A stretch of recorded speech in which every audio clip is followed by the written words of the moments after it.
여러분이 어떤 교육을 받든지 간에 그 교육의 시작은 여러분을 가르치는 그 사람의 말을 계속 듣는 것입니다. 그래서 저는 그런 생각을 해봅니다. 자녀가 생기면 자녀를 위해서 어떤 기도를 해 주어야 될까? 자녀를 위해서 어떤 기도 제목이 가장 귀한 기도 제목들 중 하나일까 생각할 때마다 하나님, 우리 자녀에게 좋은 친구 주십시오. 우리 자녀에게 좋은 선생님 주십시오. 이 자녀가 듣고 배우는 시간을 함께하는 그 시간 속에서 그 친구로부터, 그 선생님으로부터, 그 부모로부터 계속된 그 말을 듣고 그 행동을 보고 어떻게 살아가는지를 느끼면서 동행할 수 있는 그런 사람을 만나게 해 주십시오라는 기도만큼 부모가 해야 될 중요한 기도가 또 있을까 생각해 봅니다. 예수님도 마찬가지였습니다. 주님의 제자 훈련은 주님과 함께 있는 것이 시작이고 절반입니다. 주님과 함께 있는 것 성공하면 다른 것 실패하지 않습니다. 끊임없이 말씀 듣는 것입니다. 예수님을 따라오고 예수님과 동행하고 예수님의 말씀을 듣고 그분의 행하는 것을 들으면 뭐가 됩니까? 어느새 예수님처럼 살게 됩니다. 예수님은 마가복음 오늘 본문 읽었던 이 말씀 이전까지 전부 다 예수님을 따라오는 것, 예수님과 동행하는 것, 예수님이 말하고 행할 때 제자들은 그 옆에서 그 예수님의 모습을 지켜보는 것으로 제자 훈련을 진행했습니다. 그러나 오늘 본문부터는 다릅니다.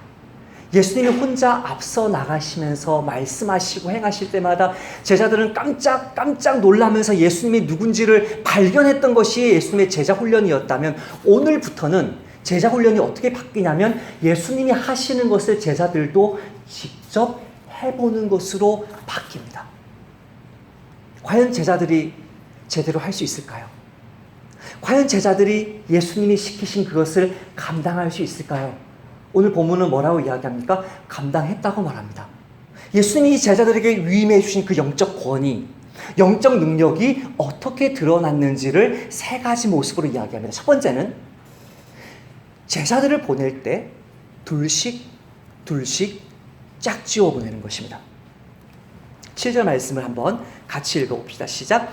12제자를 부르사 둘씩 보내시며 더러운 귀신을 제어하는 권능을 주시고, 예수님이 주신 영적 권위를 귀신 제어하는 권능이라고 표현하든 전파하는 사역, 축사하는 사역, 치유 사역이라고 세 가지로 표현하던 예수님이 제자들에게 요구하신 핵심적인 모습은 동일합니다. 뭐죠? 2명씩 반드시 짝을 이루어서 한 마음으로 사역해야 된다는 것입니다. 2명씩 보내었는데 2명씩 나아가지 않으면 예수님이 제자들에게 위임하신 영적인 권위는 그대로 사라집니다. 그 이유가 무엇일까요? 예수님이 둘씩 보낼 수밖에 없었던, 2명이 아니면 안 되는 그 이유가 무엇일까요? 지금 예수님이 제자들을 보내면서 무엇을 선포하게 하시죠? 무엇을 전파하게 하시죠? 제자들이 나가서 뭐라고 전파했어요? 회개하라라고 전파했어요. 여러분, 나그네 교회 안에서든 나그네 교회 밖에서든 거짓 복음이 선포될 때 그 거짓 복음을 절대 받아들이면 안 됩니다. 거짓 복음은 제가 이렇게 적어 보았습니다. 네가 지금 어떤 모습으로 어떻게 살든 하나님은 너를 기뻐하셔.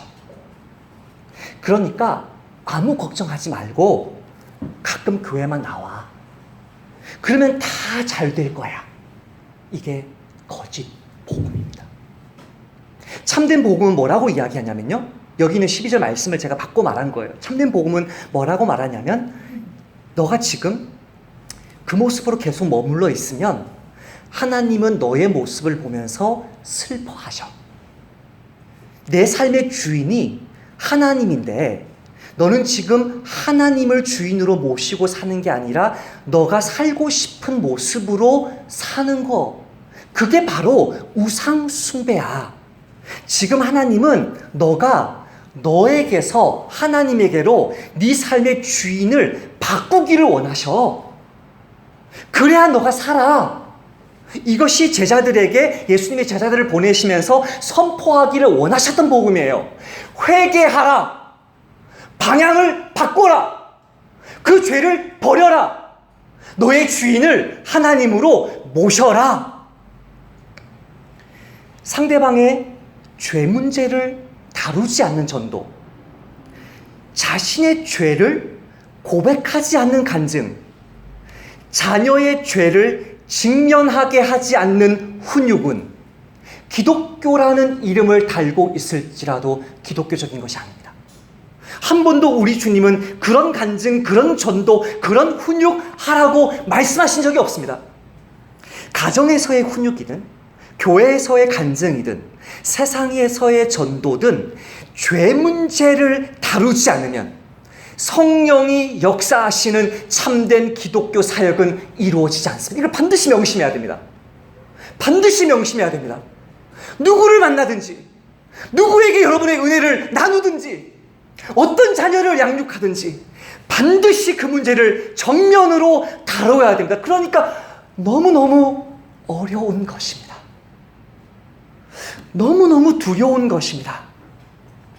설교를 준비할 때나 간증을 준비할 때나 저와 여러분이 자녀를 훈계할 때나 이게 정말 힘들고 어려운 거거든요. 학교 선생님이 할 수 없는 거예요. 정부의 관리들이 할 수 없는 거예요.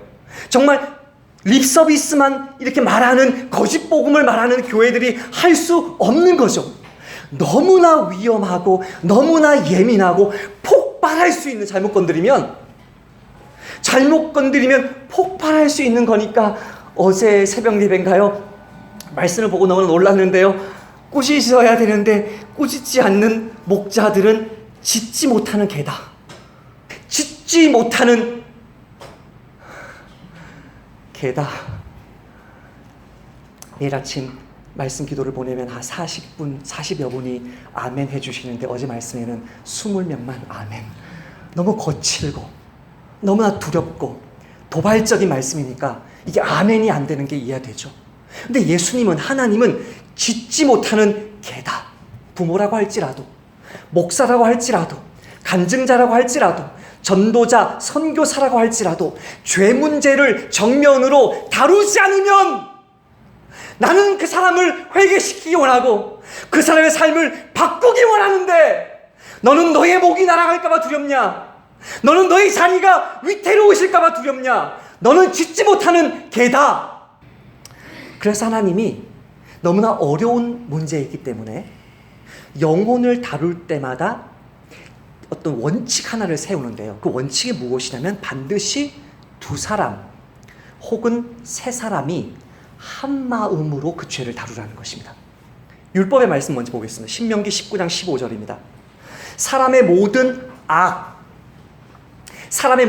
악에 관하여 또한 모든 죄에 관하여는, 악죄 같은 말이죠, 한 증인으로만 정할 것이 아니요 2 증인의 입으로나 또는 3 증인의 입으로 그 사건을 확정해라. 율법의 말씀입니다. 두 번째로 신학시대도 마찬가지입니다. 사도 바울의 말인데요. 내가 이제 3번째 너희에게 가리니 2-3 증인의 입으로 말마다 확증하리라. 그 교회 안에 있는 그 간음의 문제를 다룰 때, 그 교회 안에 있는 돈을 사랑하는 문제를 다룰 때, 그 교회 안에 있는 무절제한 성령의 은사 문제를 다룰 때, 그 교회 안에 있는 제사상의 음식을 먹는 문제를 다룰 때 2-3 증인의 입으로 말마다 확증할 것이다. 예수님의 말씀입니다. 너의 형제가 죄를 범하거든 가서 너와 그 사람과만 상대하여 권고하라. 그렇죠? 그 사람과 내가 한 마음 되면 2명으로 그 죄를 다룰 수 있으니까 먼저 그 사람과 함께 2사람이 함께 권고해라. 만일 들으면 네가 그 형제를 얻을 것이다. 만일 듣지 않으면 2사람을 데리고 가서 두세 증인의 입으로 말마다 확증하게 하라. 이 말씀, 율법의 말씀, 사도의 가르침, 예수님의 말씀을 초대교회는 그대로 지킵니다. 반드시 선교 나갈 때 두 사람이 같이 나가죠. 사울과 바나바 두 사람이 같이 나가죠. 베드로와 요한 두 사람이 같이 나가죠. 사도행전에서 바울 서신에서 두 사람이 짝을 이루는 한 마음이 되어서 동일한 마음으로 자기의 죄든 남의 죄든 동일한 마음으로 그 죄를 다룬단 말이에요. 만약에 예수님이 주신 이 영적인 원칙, 두 사람이 한 마음 되었을 때 영적 권위를 부어준다는데, 죄를 드러내고 끊어내고 그 사람을 변화시키는 영적 권위를 부어준다는데, 이것을 지키지 않으면 어떻게 됩니까? 따라서 합시다. 영적 권위에 껍데기만 남는다. 그 사람은 목사일 수도 있고요, 전도자일 수도 있고요, 선교사일 수도 있어요. 이 사람이 한 마음으로 훈육하고 한 마음으로 영혼을 다루고 한 마음으로 죄 문제를 가지고 씨름하지 않으면요, 영적 권위, 예수님이 부어주시다 약속하셨던 영적 권위는 부어지지 않는 빈 그릇, 빈 껍데기만 남는 거죠. 우리 나은의 교회 성도들 가운데 자녀가 많아질 줄 믿습니다. 제가 자녀 교육의 예를 들어보겠습니다. 자녀 훈육에서 여러분 아니면 아니라고 하셔도 됩니다. 제가 어디 책에서 읽은 건 아니고요, 제가 이 말씀 요즘 묵상하면서 적은 건데요, 자녀 훈육에서 가장 중요한 것은 부모가 한 마음 되는 겁니다. 반드시 기억하시길 바랍니다. 부모가 한 마음 되는 것입니다. 아빠는 그것이 잘못이라고 생각하는데 엄마는 그렇게 생각하지 않거나, 엄마는 그것이 잘못이라고 생각하는데 아빠는 그렇게 생각하지 않았을 때 선한 의도로 시작한 훈육이 악한 열매를 맺습니다. 이해서 어린이, 한번 물어봅시다. 아빠는 예서가 잘못이라고 그러는데 엄마는 예서가 잘못이라고 말하지 않을 때 예서 마음에 어떤 마음이 생기나요?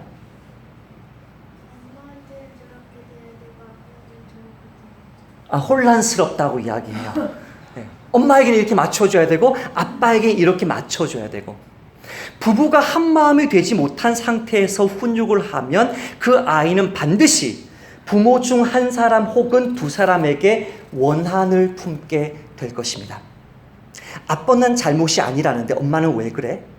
엄마는 괜찮다는데 아빠는 왜 그래? 반대로요, 지금 엄마는 혹은 아빠는 내가 이렇게까지 혼날 잘못을 한 게 아니라는 사실을 알면서도 왜 안 도와주지? 부모 한 명의 일방적인 훈계가 계속되면 부모라는 껍데기는 있어요. 여전히 그 구조니까, 하나님 주신 구조니까. 목사라는 껍데기, 부모라는 껍데기, 전도자, 선교사라는 껍데기는 그대로 있지만 한 마음이 되지 못했을 때 그 권위, 껍데기라는 그 권위가 오히려 그 아이의 마음에, 그 영혼의 마음에, 마음속에 상처를 입히는 흉기가 되어 버리는 것입니다. 그러니까 예수님이, 하나님이, 사도들이 전도든 간증이든 훈육이든 죄 문제를 다룰 때에는 반드시 그 죄와 관련된 사람, 부부든지 친구든지 목사와 성도든지 반드시 두 사람이 같은 표대를 바라보고 같은 생각을 품고 같은 말을 하고 같은 방향으로 움직여야만 그 죄를, 그 민감한 죄를 하나님이 원하시는 대로 다룰 수 있다는 것을 반복해서 이야기한 것입니다. 저와 여러분은 예수님이 이미 우리에게 주신 권위의 구조가 있습니다. 교회 안에서 직분이 있고요, 나에게 엄마나 아빠라는 권위가 있고요, 나에게 목사라는, 가장이라는, 내 가정을 책임져야 된다는, 내 회사에서 어떤 일을 맡고 있다는 그런 권위가 이미 주어져 있지만, 그 권위의 껍데기, 그 그릇 속에 하나님이 나 옆에 아내로, 남편으로, 목사로, 성도로 붙여주신 그 사람과 겸손하게 하나 될 때에만 그 사람의 죄가 드러나고, 너무나 어렵고 힘든 대화를 나누는데도 눈물이 그냥 솟고, 내 마음속에 그를 향한 그 사람이 또 나를 향한 사랑이 샘솟는 그런 아내와 남편의 모습들, 그런 두세 명의 성도들이 모여있는 목장의 모습들, 목사와 성도들이 정말 껄끄러운 대화를 나누는 그 속에서도 정말 하나님의 능력이, 죄를 없이 하시는 어떤 장벽을 무너뜨리는 하나님의 그 능력이 부어지는 것입니다. 하나님이 우리에게 한평생 함께 살라고 짝지어 주시고, 하나님이 한평생 나에게 책임지라고 낳고 기르게 하신 나의 가정에서, 또 한 몸으로 나의 몸을 이루라고 묶어주신 나그네 교회에서 정말 겸손하게 나를 낮추고 그 사람과 내 마음을 하나로 합하는 그 일에 순교하시기를 축복합니다. 두 번째로, 예수님은 제자들에게 주신 영적 권위를 이야기할 때 나의 모습을 있는 그대로 내어주라고 말합니다. 8절과 10절 말씀 제가 읽어보겠습니다. 명하시되 여행을 위하여 지팡이 외에는 양식이나 배낭이나 전대의 돈이나 아무것도 가지지 말며 신만 신고 두벌 옷도 입지 말라 하시고, 또 이르시되 어디서든지 누구의 집에 들어가거든 그곳을 떠나기까지 거기 유하라. 사람들을 만날 수 있는 가장 기본적인 아이템, 몸을 가릴 옷입니다. 발에 신을 신발입니다.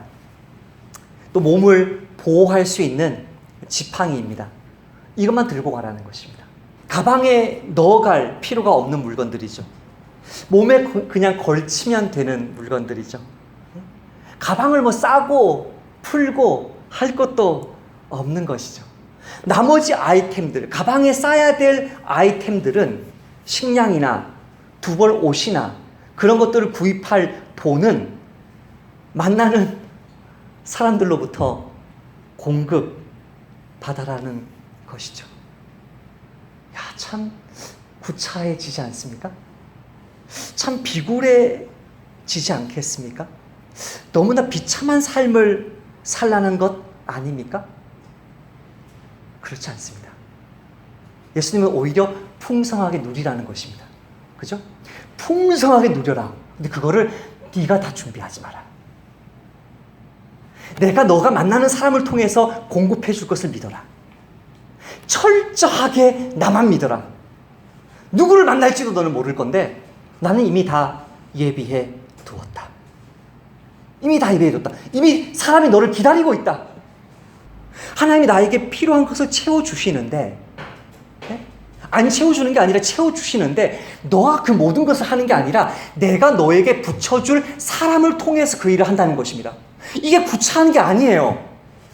오히려 뻔뻔스러울 정도예요. 제가 엘리야의 경우를 한번 적어보았는데요. 제가 한번 읽어보겠습니다. 여호와의 말씀이 엘리야에게 임하여 이르시되, 너는 일어나 시돈에 속한 사르밧으로 가서 거기 머물라. 내가 그곳 과부에게 명령하여 너에게 음식을 주게 하였느니라. 그가 일어나 사르밧으로 가서 성문에 이를 때에 한 과부가 그곳에서 나뭇가지를 줍는지라. 이에 불러 이르되 청하건대, 처음에는 청하건대라고 말합니다. 청하건대, 그릇에 물을 조금 가져다가 내가 마시게 하라. 그가 가져다 갈 때에 엘리야가 그를 불러 또 이르되 청하건대 내 손에 떡 한 조각을 내게로 가져와라. 그가 이르되 당신의 하나님 여호와께서 살아계심을 두고 맹세하노니 나는 떡이 없고 통에 가루 한 움큼과 병에 기름 조금뿐이라. 내가 나뭇가지 둘을 주워다가 나와 내 아들을 위하여 음식을 만들어 먹고 그 후에는 죽으리라. 엘리야가 이때 명령합니다. 청하건대에서 갑자기 뻔뻔스럽게 확 변합니다. 엘리야가 그에게 이르되 두려워 말고 가서 내 말대로 하려니와 먼저 내 떡 굽고 그 다음에 남은 걸로 네 떡 구워라. 어머, 이렇게 뻔뻔할 수가. 어머, 이런 뻔뻔스러운 선지자가 있나. 그럴 때 엘리야가 다시 한번 말합니다. 처음에 말했던 그 얘기 다시 한번 더 합니다. 나 여호와가 비를 지면에 내리는 날까지 그 통에 가루가 떨어지지 않고 그 병의 기름이 없어지지 아니하리라. 먼저 그 나라와 그 의를 구해라. 그리하면 이 모든 것을 너에게 더해 주시리라. 내 떡 먼저. 여러분은 참 뻔뻔스러운 사람이라고 엘리야를 오해할 것입니다. 그러나 엘리야는 우리에게 이렇게 항변할 것입니다. 아니요, 저는 하나님 한 분을 너무 철저하게 믿기 때문에 그분의 말씀이 문자적으로 이루어질 것을 알기 때문에 제가 청했는데 이 자매가 못 믿어서 제가 그냥 명령을 했습니다. 너무나 뻔뻔스럽다고 이해합니다. 그렇지 않습니다. 하나님은 풍성하게 공급해 줍니다. 그 풍성한 공급을 있는 그대로 떳떳하게 공개합니다. 왜요? 하나님이 주신 거니까요. 내가 누구에게 줄 때요, 동일하게 해야 됩니다. 하나님 앞에서요, 하나님 앞에서 모든 것을 공급해 주실 때 나를 통해서 남을 공급하든 그 사람을 통해서 나에게 공급하든 하나님 한 분이 나를 먹여 살린다는 어마어마한 이 신뢰가 있는 사람이 갑자기 여러분 집에 찾아와가지고 청하건대, 처음에는 명하건대 떡 구워 오시오라고 말했을 때 여러분은 황당하다가 갑자기 두려움이 임할 것입니다. 이 사람 천사 아니야? 이 사람 진짜 주의 종 아니야? 그러면서 이 사람의 말을 귀 기울이는 것이죠. 이 사람의 삶을 나에게 받아들이는 것이죠. 그러니까 뭐 해요? 여러분이 미래를 걱정하지 마요. 주님 명령대로 그냥 살아요. 돈 걱정하지 마요. 그렇다고 안 주시느냐? 풍성하게 부어줘요. 누구를 통해서 언제 어떤 모습으로 줄지는 주님이 결정하세요. 그러나 사람 앞에서 전혀 위축되지 말고 주님의 이름으로 살아야만 하나님이 여러분이 주신 영적 권위를 잃어버리지 않습니다. 지금도요, 아시아에, 아프리카에, 남미에, 또 우리나라 어느 오지에 있을 줄 모르는 주의 종들은요, 실제로 그날 먹을 것밖에 없어요. 실제로 옷 한 벌 단벌 신사예요. 실제로 그들을 자기를 집을 몸을 보호할 수 있는 그 기본적인 것밖에 없어요. 그들이 어디를 가서 뭐 해외 선교 여행을 갈까요? 다른 지역에 무슨 가가지고 복음을 전할까요? 그런 차비도 없을걸요? 차도 없을 거예요. 그런 주의 종들이 이 시대에도 많이 있어요. 나중에 예수님 재림하실 때가 되어서 전 열방에 세계적인 핍박이 몰아닥칠 때 지금 여러분 앉아있는 여러분과 저도요, 이런 모습으로 살 가능성도 있어요. 그럼 목사님, 저는 두 벌 옷이 있는데요, 저는 돈 좀 있는데요, 저는 지금 이거 지팡이 2개인데요, 어떻게 하면 돼요? 나눠요! 나눠줘요! 예수님이 이렇게 말씀합니다. 또 누구든지 제자의 이름으로 이 작은 자 중 하나에게 냉수 한 그릇이라도 주는 자는 내가 진실로 너희에게 이르노니 그 사람이 결탄코 상을 잃지 않을 것이다. 선지자의 이름으로 선지자를 대접하면 선지자로 내가 너를 대접해 줄 것이다. 이 사람은 돈이 많아요. 재산이 많아요. 집이 있어요. 근데 엘리야를 재워주었어요. 그 집을 하나님이 책임지지 않겠습니까? 이 말씀을 이거는 그 시대의 말씀이고 오늘 시대의 말씀이 아니요가 아니고요. 나에게 언제든지 이런 상황이 되어서 하나님 한 분만 의지할 수밖에 없는 그런 상황이 올 때 반드시 여러분은 주님 한 분만 믿고 복음을 전하시기를 축복합니다. 그런 사람을 만났을 때 여러분에게서 기꺼이 나눔으로써 하나님이 여러분에게 주신 영적 권위를 잃어버리지 않으시기를 축복합니다. 없는 것 때문에 위축되어서 돈 받는 것을 비굴하게 생각함으로 하나님의 이름을 더럽히는 그런 전도자 되지 마시고, 돈이 너무 많아가지고 그걸 나누지 않으므로 아버지 앞에서 부끄러운 자 되지 마시고, 돈이 있든 없든 상관없이 예수님의 이름으로 나누고 예수님의 이름으로 당당하게 받음으로 하나님이 만나게 하시는 사람들에게 너의 삶을 내어주어야만 그 사람이 너를 하나님의 종으로 알아보고 너가 전하는 복음에 귀 기울일 것이다. 이 말씀을 우리 마음에 새길 수 있기를 축복합니다. 마지막으로 우리의 삶 속에 그렇게 한 마음이 되어서 아무것도 가지고 있지 않은 모습으로 그 사람에게 다가갔는데 두 가지 반응이 있을 것입니다. 한 사람은 거절할 것이고 또 한 사람은 수용할 것입니다. 거절할 때는 예수님이 발에 먼지를 떨어버리라고 이야기합니다. 저는 한 번도 거절당한 적은 여러 번 있지만 거절당했을 때 단 한 번도 이 발에 먼지를 이렇게 앞에서 떨어버린 적이 없는데, 제가 사도행전을 보니까 제자들은 실제로 문자적으로 여기에 발을 이렇게 떨어버린 거를 보면서 이것이 신방할 때 이제 이렇게 떨어버리거나 이래야 되는가라고 제가 진지하게 고민을 했는데요. 어떻게 이해해야 될까요? 어떻게든 이 말씀의 핵심 구절은요, 어떻게 표현하든 무엇을 말해줘야 되냐면 경고를 해주라는 것입니다. 경고를. 이 사람이 지금 이렇게 거절하니까 그 사람 미안해야 할까봐 괜찮습니다. 이렇게 저를 받아주지 않으셔도 좋고 저의 그 말씀을 이렇게 배척하셔도 좋고 괜찮습니다. 아무 일 없을 것입니다. 이렇게 말하지 말라는 거예요. 어떤 식으로든 워닝을 해주라는 거예요. 이게 필수라는 거예요. 그 사람 마음이 다칠지라도 그걸 해주라는 거예요. 그 타이밍을 어떻게 해야 될 것인가는 여러분의 책임이죠. 철저하게 성령님에 민감해야 되죠. 주님, 제가 지금 내 말이 지금 이 경고를 말해야 될 타이밍입니까? 기다려야 되는 타이밍입니까?는 여러분이 기도해야 될 문제고, 그러나 복음을 배척하는 사람이 아무 일 없을 것이라는 인상은 절대 주지 마라. 그리고 복음을 받아들이는 사람, 너를 용납하는 사람은 예수의 이름으로 기름을 부으면서 기도해라. 이번 주일학교 남이섬 갔을 때 주일학교 한 학생이 도착하자마자 제가 5번의 아이스크림과 음료수를 사줬는데요. 아이들 첫 그 음료수에 한 아이가 배탈이 나버린 거예요. 난감한 거예요. 여러분, 남이섬 사진 제가 올린 거 보셨어요? 그 첫 번째 몇 장 사진 보세요. 한 아이가 인상이 막 찌그러져 있는 거 보일 거예요. 너무 배가 아픈 거예요. 어떻게 해요, 남이섬에서? 누워라. 자, 아이들 4명 전부 다 안수해라. 안수하고 기도했어요.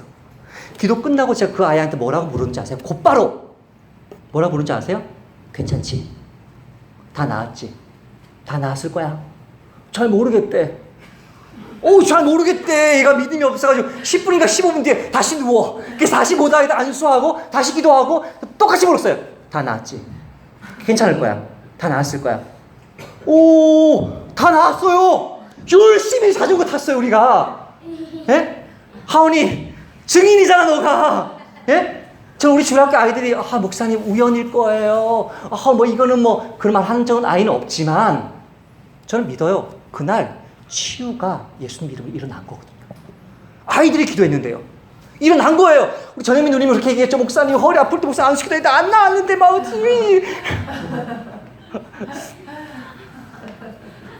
우리 아리엘 자매 지난 수요일에 돌아가셨습니다. 우리가 그렇게 눈물로 기도했는데 2도 3도 화상 70% 입은 그 자매가 죽었습니다. 그렇다고 해도 하나님 우리에게 예수님의 이름으로 치유가 일어나는 약속을 거두신 것은 아닙니다. 하나님의 그 뜻은 우리가 알지 못하기 때문에 때로는 안수하고 기도해도 낫지 않지만 그 사람이 나를 받아줄 때마다 무조건 예수의 이름으로 복음 전하고 예수의 이름으로 그 귀신을 내어 쫓고 무엇이든 음란이든 거짓이든 무엇이든 내어 쫓고 예수의 이름으로 기도하면 나을 줄 믿습니다. 어떤 교파에서는 실제로 기름을 가서 바릅니다. 바르세요. 참기름, 들기름, 올리브유, 콩기름 다 괜찮아요. 성령의 임재를 나타낼 때 기름을 발라야 성령의 임재가 있을 것 같은 교파들을 그렇게 바르시고, 저는 안 발라도 손에 기름이 많기 때문에 그냥 기도하는 거죠. 예수의 이름으로 담대하게 거절당하고 담대하게 복음 전하고 기도할 때에 여러분에게 주신 영적 권위가 그 담대함을 통해서 드러나게 될 것입니다. 사랑하는 나그네 교회 형제자매 여러분, 우리 주님이 우리에게 제자 훈련하면서 끊임없이 말씀 묵상하고 끊임없이 기도하고 말씀에 집중해서 듣고 신앙서적 읽고 하신 것 허락하셨기 때문에 매일매일 하고 있을 것입니다. 그러나 이제 우리는 나가야 됩니다. 어떻게 해요? 직접 상대하는 것입니다. 사람들에게 나가는 것입니다. 복음 전하는 것입니다. 너무너무 어려운 만남을 시도하는 것입니다. 하나님께서 나에게 주신 그 마음, 한 마음 되어야 된다. 아무리 부족해도 한 마음 되어야 된다. 저 사람이, 저 형제가, 저 자매가 아무리 부족해도 한 마음이 되어야 된다. 너의 있는 모습 그대로를 줘야 된다. 부유하든 가난하든 너가 거절당하든지 환영당하든지 예수의 이름으로 너에게 주신 그 담대함을 잃어버리지 마라. 그 말씀이 오늘 한 주에 우리의 가정생활과 교회 생활에서 30배, 60배, 100배로 결실 맺기를 주님의 이름으로 축복합니다. 기도하겠습니다. 아버지 감사합니다. 오늘도 우리에게 새로운 영적인 식구를 허락하시고 다시 한번 우리 교회, 나그네 교회가 이 세상에서 우리의 가정과 직장에서 어떻게 우리 주님이 주신 영적 권위를 지켜낼 수 있을지를 알려주셔서 감사합니다. 주님, 저에게 예수님의 마음을 주십시오. 우리 성도들이 저보다 낫고 우리 목사님이 저보다 낫고 나의 남편과 나의 아내가 나보다 낫다는 그 예수님의 마음을 주셔서 끝까지 한 몸으로 한 마음으로 이 세상에서 주의 복음 전하고 귀신을 내어 쫓고 병자를 고치는 예수님의 영적 권위와 능력을 이번 한 주도 경험하게 하옵소서. 예수님의 이름으로 기도하옵나이다.